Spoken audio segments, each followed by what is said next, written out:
ഡൽഹി സർക്കാരിനെ അട്ടിമറിക്കാൻ ബി.ജെ.പി ശ്രമിക്കുന്നുവെന്ന ആരോപണം അത് എ.പി ശക്തപ്പെടുത്തുകയാണ്. എ.പി എം.എൽ.എ ഋതുരാജ് രംഗത്ത് വരുന്നു. 10 എം.എൽ.എമാരുമായി ബി.ജെ.പിയിൽ ചേരണം എന്ന് തന്നോട് ആവശ്യപ്പെട്ടുവെന്നും അതിനായി 25 കോടി രൂപ വാഗ്ദാനം ലഭിച്ചു എന്നതുമാണ് വെളിപ്പെടുത്തൽ. അനൂപ് ദാസാണ് വിവരങ്ങളുമായി ചേർന്നത്. അനൂപ്, നേരത്തെ തന്നെ അവിടുത്തെ സർക്കാരിനെ മറിച്ചിടാൻ ബി.ജെ.പി പലവിധ ശ്രമങ്ങൾ നടത്തുന്നു, കെജ്രിവാളിനെ ഉൾപ്പെടെ അകത്താക്കിക്കൊണ്ട് എന്ന ആക്ഷേപം എ.പി ഉന്നയിക്കുന്നുണ്ടായിരുന്നു. ഇപ്പോഴത്തെ പുതിയ ഈ ആരോപണത്തിന്റെ ഉള്ളടക്കം എന്താണ്?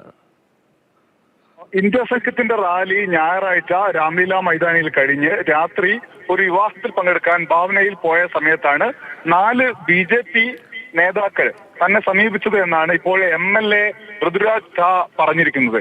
25 കോടി രൂപ നൽകാം, 10 എം.എൽ.എമാരുമായി ആം ആദ്മി പാർട്ടിയെ പിളർത്തി ബി.ജെ.പിയിൽ ചേരണം എന്ന ആവശ്യമാണ് ഇവർ ഉന്നയിച്ചത് എന്ന് പറയുന്നു. മാത്രവുമല്ല, ഡൽഹിയിൽ അധികം വൈകാതെ രാഷ്ട്രപതി ഭരണം ഏർപ്പെടുത്തും, അതിന് മുൻപ് ബി.ജെ.പിയിൽ ചേരണം എന്ന ആവശ്യം ഇവർ ഉന്നയിച്ചു എന്നും എം.എൽ.എ പറയുന്നുണ്ട്. ആ വന്ന ആളുകളോട് തന്നെ താൻ പാർട്ടി വിടില്ലെന്നും എവിടേക്കും പോകില്ല എന്നും പറഞ്ഞു എന്നാണ് എം.എൽ.എ ഇപ്പോൾ വെളിപ്പെടുത്തിയിരിക്കുന്നത്. എന്നാൽ ബി.ജെ.പി പറയുന്ന കാര്യം, ഇങ്ങനെ ഒരു ശ്രമം നടന്നിട്ടുണ്ടെങ്കിൽ എന്തുകൊണ്ടാണ് പോലീസിൽ പരാതിപ്പെടാത്തത് എന്ന ചോദ്യം ബി.ജെ.പി ഉയർത്തുന്നുണ്ട്. എന്തായാലും നേരത്തെ തന്നെ 2 or 3 തവണ അരവിന്ദ് കെജ്രിവാൾ ജയിലിന് പുറത്തുള്ളപ്പോൾ തന്നെ സർക്കാരിനെ അട്ടിമറിക്കാൻ ശ്രമം നടക്കുന്നുണ്ട് എന്ന ആരോപണം ആം ആദ്മി പാർട്ടി ഉന്നയിച്ചിട്ടുണ്ട്.